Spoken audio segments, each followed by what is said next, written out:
Audio story by Ayesha Khatun চ্যানেলে আজকে আপনারা শুনবেন আবিরের স্প্যারো পর্ব ৩। লিখেছেন সালমা চৌধুরী।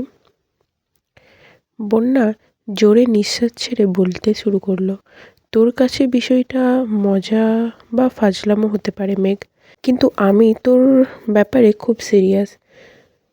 আমার সিরিয়াস হওয়ার কারণটা আশা করি তোর অজানা নয়। কী কারণ?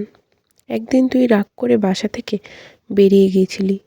তোর ভাই ভেবেছিল তুই আমার সাথে বেরিয়েছিস, না হয় তুই কোথায় আছিস আমি জানি। তোর জন্য আমার বাসায় গিয়ে আমাকে ঘুম থেকে টেনে তুলে আব্বু আম্মুর সামনে ধমক দিয়ে বলেছিল তোকে বের করে দিতে না হয় আমাকে পুলিশে দেবে। অষ্টম শ্রেণীতে পড়া আমি তখন পুলিশ জেল সম্পর্কে কিছুই বুঝতাম না। আমি কাঁদতে কাঁদতে বলেছিলাম মেঘ কোথায় আছে আমি জানি না। কিন্তু তোর ভাই আমার কথা বিশ্বাস করা তো দূর, আব্বু আম্মুর সামনে চিৎকার করেছিল আমার বোনকে না পেলে তোমার খবর আছে। আমার জন্য নাকি তোর সাহস বেড়ে গেছে, তুই বদ মেজাজি হয়ে যাচ্ছিস। তোকে বাসা থেকে বের করার পেছনে নাকি আমার হাত আছে। আরও কত কথা। সেদিন আব্বু আম্মুর সামনে কান ধরে বলেছিলাম তোর সঙ্গে আমি আর মিশবো না, তোদের বাসায়ও আসবো না। মেয়ে কৌতূহলী কণ্ঠে প্রশ্ন করলো, তারপর মিশলি কেন? আমার জন্য কানে ধরেছিস, অথচ এখন আমার গা ঘেঁচে বসে আছিস। লজ্জা লাগে না তোর? বান্না আগে কটকট করতে বলল, তোর ভাইয়ের জন্যই মিশতে বাধ্য হয়েছি। তোকে খুঁজে পাওয়ার পর মিষ্টি নিয়ে আমাদের বাসায় গিয়েছিল, আব্বুকে সরি বলে কাঁদো কাঁদো কণ্ঠে বলেছিলেন আমি আমার বোনকে অনেক ভালোবাসি। আমার বোনের কিছু হলে আমি বেঁচে থেকেও মরে যাব আঙ্কেল। বুনুকে না পেয়ে দিশেহারা হয়ে গিয়েছিলাম। বুনু রাস্তাঘাটও ঠিকমতো চেনে না, একা কোথাও বের হয় না, বন্যা ছাড়া কারো সাথে কোথাও যায় না। তাই ভেবেছিলাম বন্যা জেনে শুনে এমন করেছে। আপনারা প্লিজ কিছু মনে করবেন না, এমনভাবে বলেছিল যেন উনি নিষ্পাপ। উনার কথা শুনে আমার আব্বুর মন নরম হয়ে গিয়েছিল। আব্বু উনাকে পাশে বসে মিষ্টি খাইয়েছেন, আরও কত কি বলে সান্ত্বনা দিয়েছে। তারপর বাসার সামনে এসে আমাকে বলেছিলেন আগামীকাল আমাদের বাসায় বেড়াতে যেও। আমি রাগে বলে ফেলেছিলাম আজকের পর মেঘের সাথে মিশবো না, আর আপনাদের বাসায়ও যাব না। বলেছি না সর্বনাশ করেছি। অমনি চোখ রাঙিয়ে বলছেন তোমাকে আমার বোন বেস্ট ফ্রেন্ড মনে করে। এখন তুমি যদি ওর সাথে না মিশো তাহলে বুনু ভাববে আমি নিষেধ করেছি মিশতে। তারপর এ নিয়ে মন খারাপ করবে, কান্না করবে, এমনকি জ্বরও আসতে পারে। তোমার জন্য যদি আমার বোনের চোখে পানি কিংবা গায়ে জ্বর আসে তাহলে তোমার কি হতে পারে এটা তুমি কল্পনাও করতে পারবে না। তখন থেকে ভয়ে আর আতঙ্কে নিয়ে তোর সাথে চলাফেরা করি, আর কিছুই না। মেঘ বন্যার কথা শুনে প্রথম দিকে হাসলেও এবার মুখ গোমড়া করে প্রশ্ন করলো, তার মানে তুই আমাকে ভালোবাসিস না, আমাকে বেস্ট ফ্রেন্ড ভাবিস না? আমি কখন বললাম তোকে বেস্ট ফ্রেন্ড ভাবি না? আমি বলেছি ছোটোবেলায় তোর ভাইয়ের ভয়ে তোর সঙ্গে মিশতে বাধ্য হয়েছিলাম। এখন তো বড় হয়ে গেছি, তার মানে এখন আর আমার ভাইকে ভয় পাস না? বন্যা কয়েক সেকেন্ড নীরব থেকে আস্তে করে বলল, জানি না। মেঘ মৃদু হেসে বলল, মন খারাপ করিস না। সত্যি বলতে ভাইয়া আমাকে অনেক ভালোবাসে, যেমন শাসন করে তেমন আদরও করে। ভাইয়ের জন্য বাসায় আমার সব শাস্তি মাফ হয়ে যায়। যদিও আমার করার অন্যায়ের শাস্তি প্রতিনিয়ত ভাইয়াকে পেতে হয়। কন্যা শীতল কণ্ঠে বলল, আমার জীবনে বড় একটা আফসোস, আমার কোনো বড় ভাই নেই। শাসন করা কিংবা ভালোবাসার মতো একটা মানুষ নেই। সব বিপদ আপদে ঢাল হয়ে দাঁড়ানোর জন্য বড় ভাই নামক বট বৃক্ষটা আমার নেই। তাই এ ব্যাপারে আমার কোনো মন্তব্য করা সাজে না। বন্যাকে স্বাভাবিক করার জন্য মেঘ বলল, আমার জীবনে তো বড় কোনো বোন নেই। একটা ছোট বোন যাও আছে, কিন্তু কত বছর যাবৎ দেখা সাক্ষাৎ নেই। তোর বাসায় বড় আপু আছে, একটা ছোট ভাই আছে, গল্প করার মতো সঙ্গী আছে, কিন্তু আমার রাগ অভিমান শেষে ভাইয়া ছাড়া কেউ নেই আমার। মেঘ একটু থেমে ফের বলল, তাছাড়া আমার ভাই মানেই তোরও ভাই। থাক বোন, তোর ভাইয়ের মতো ভাই আমার না হলেও চলবে, এত ভালোবাসা আর সহ হবে না। মেঘ মুচকি হাসলো। এর মধ্যে রিক্সা ভার্সিটির গেটে পর্যন্ত পৌঁছে গেছে। ভার্সিটিতে এত এত মানুষের আনাগোনা দেখে মেঘের বুক কাঁপছে। প্রথমবার শাড়ি পরে ঘুরতে বেরিয়েছে, কিন্তু মনের ভেতর বিন্দুমাত্র সাহস নেই। বন্যা ডাকলো, হে মেঘ, নেমে আয়, আমার লজ্জা লাগছে। প্রিয়জনের সাথে দেখা করতেও এত লজ্জা? কোথায় প্রিয়জন? বন্যা মজার ছলে বলল, তোর অপেক্ষায় বসে আছে কোনো এক বৃক্ষতলায়। মেঘ রিক্সা থেকে নেমে শাড়ি ঠিক করতে ব্যস্ত হলো। বন্যার কথায় উত্তর দেয়নি বলে বন্যা কিঞ্চিৎ কোমল গলায় আওড়ালো, কাউকে মিস করছিস? মেঘ আলগোছে প্রশ্ন করলো, কাকে মিস করব? এই যে শাড়ির কুচি ঠিক করে দেওয়ার মানুষটাকে। মেঘ ঠোঁট বেঁকিয়ে হেসে বলল, আমার শাড়ি ঠিক করে দেওয়ার মানুষ এই জীবনে আর আসবে বলে মনে হয় না। কেন? একটু আগেই না বললি প্রিয়জনের সঙ্গে দেখা করতে যাচ্ছি, দুষ্টুমি করেছি তোর সাথে। না, নিচু হয়ে মেঘের শাড়ি করে দিল। তারপর বসা থেকে উঠে মেঘের দিকে হাত বাড়িয়ে বলল, আমি থাকতে তোর কোনো কিছুর অভাব হবে না। সত্যিকারের প্রিয়জন আগ মুহূর্তে পর্যন্ত আমি না হয় তোর প্রিয়জন হয়ে রইলাম। মেঘ বন্যার হাতে হাত রেখে মোলায়েম কণ্ঠে বলল, আমার জীবনে প্রিয়জন আসলেও তোর অবস্থান সর্বদা একই থাকবে। তুই আমার বেস্ট ফ্রেন্ড ছিলি, আছিস, আর সর্বদা থাকবি। ভার্সিটির আনাচে কানাচে বসন্তের আমেজ। বসন্তী শাড়িতে অগণিত মেয়ের অপরূপা সেজেছে। হিমুর মতো হলুদ পাঞ্জাবিতে সেজে শাখানেক যুবক। দূর থেকে তাদের একসঙ্গে দেখে মনে হচ্ছে কপোত কপোতির মেলা বসেছে। তাদের মাঝখানে মেঘ আর বন্যাকে অসহায় অবলা লাগছে। মেঘরা ক্যাম্পাসে পৌঁছাতে পৌঁছাতে বসন্ত বরণ প্রোগ্রাম শুরু হয়ে গেছে। হলরুমে পিছনের দিকে কোথাও বসার মতো জায়গা নেই, এমনকি দাঁড়ানোরও জায়গা সংকট। সাউন্ড বক্স গান বাজছে। গানটা আমি আর বললাম না, মানে আপনারা বুঝে নিন। গানটার আমি ফার্স্ট লাইনটা বলি, বাতাসে বহিছে প্রেম। তারপরে আপনারা বুঝে নিন। আমি গান করতে পারি না ভাই, আমি গানটা গাইতে পারবো না, সেই জন্য মাফ করে দিন। গানের সাথে তাল মিলিয়ে বেশ কয়েকজন নৃত্য করছে। মেঘ আর বন্যা হলরুমের দরজা থেকে মাথা ঢুকিয়ে কোনো রকম দেখার চেষ্টা করছে। হঠাৎ পিছন থেকে কেউ ডাকলো, মাহাদিবাকে। মেঘ চমকে তাকালো, পিছনে ঘুরে দেখলো একটা অল্প বয়সী ছেলে দাঁড়ানো। খুব সম্ভবত মেঘের বয়সই হবে, হয়তো এই ডিপার্টমেন্টে বা ভিন্ন ডিপার্টমেন্টে পড়ে। মেঘ স্বাভাবিক কণ্ঠে বলল, আমি মাহাদিবা। কেন? আপনাদের ভেতরে ডাকছে, আসুন। কে ডাকছে? ভেতরে বসার মতো সিট নেই। এত মানুষের ভিড়ে কিভাবে যাব? আপনাদের জন্য সিট রাখা আছে আপু, চলুন। সিট রাখা আছে মানে? কে রাখবে সিট? ছেলেটা আর কোনো কথা বাড়ালো না, হাঁটছে আর পিছন ফিরে মেঘদের যাওয়ার জন্য ইশারা দিচ্ছে। মেঘরা ছেলেটার পিছন পিছন যেতে লাগলো।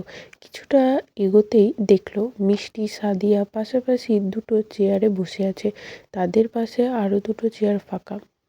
মেঘদের দেখা মাত্র ইশারা করলো। মিষ্টি, সাদিয়া দুজনেই মেঘেদের ডিপার্টমেন্টে পড়ে। তারা ভার্সিটি হোস্টেলে থাকে।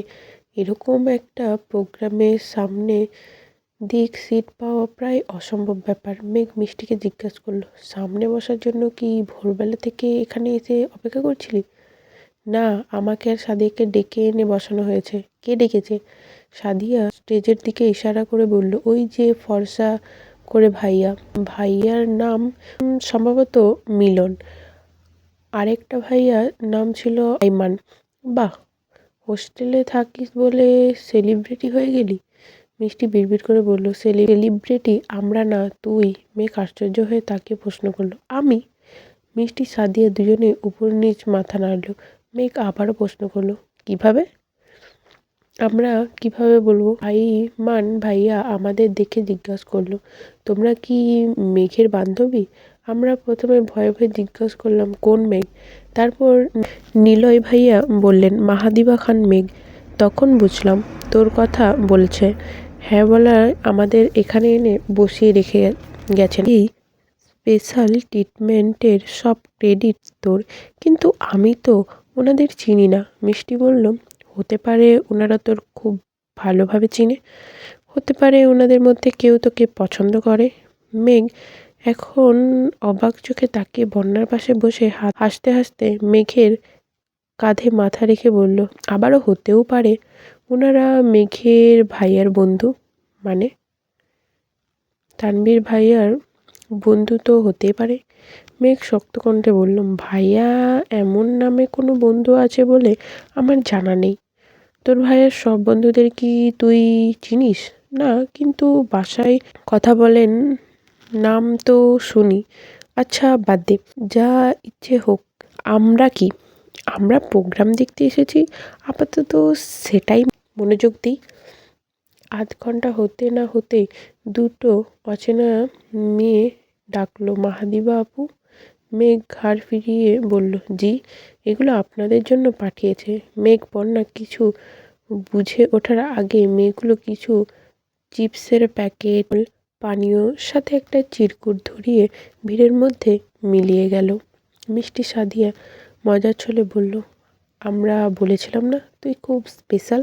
মনে হয় স্টেজের ভাইয়াটা পাঠিয়েছে। মেঘ একবার স্টেজের দিকে তাকালো। আপাতত গানের প্রোগ্রাম বন্ধ আছে। ইমন, আইমান সহ বেশ কয়েকজন স্টেজের এদিক ওদিক ছুটাছুটি করছে। মেঘ মিষ্টিদের দিকে খাবারগুলো দিয়ে বলল, হাতে থাকা চিরকুট ধীরে সুস্থে খুলল। তাতে গোটা গোটা অক্ষরে লেখা, রংধনুর 7 রঙে রাঙাবো তোমায়, তুমি আছো আমার হৃদয়ে, মনি কঠায়। চিরকুটের নিচে ছোট্ট করে লেখা, এস। চিরকুটের দিকে তাকিয়ে রইল।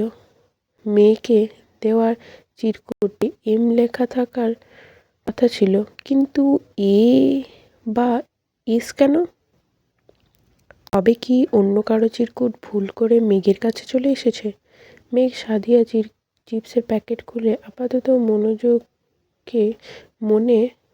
আপন মনে খাওয়া শুরু করেছে। বন্যা তখনও নিশ্চুপ। পরিস্থিতি বুঝতে কিছুটা সময় নিচ্ছে। মেঘ আকস্মাৎ ধমক দিল, এই কার না কার জন্য পাঠিয়েছে চিপ, তোরা খাচ্ছিস কেন? তোর জন্য পাঠিয়েছে।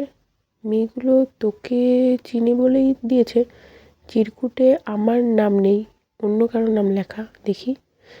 মিষ্টি চিরকুটটা হাতে নিয়ে পড়ল আর চোখে মেঘের দিকে তাকিয়ে বলল, বাহ, কি সুন্দর কথা, কে দিল রে?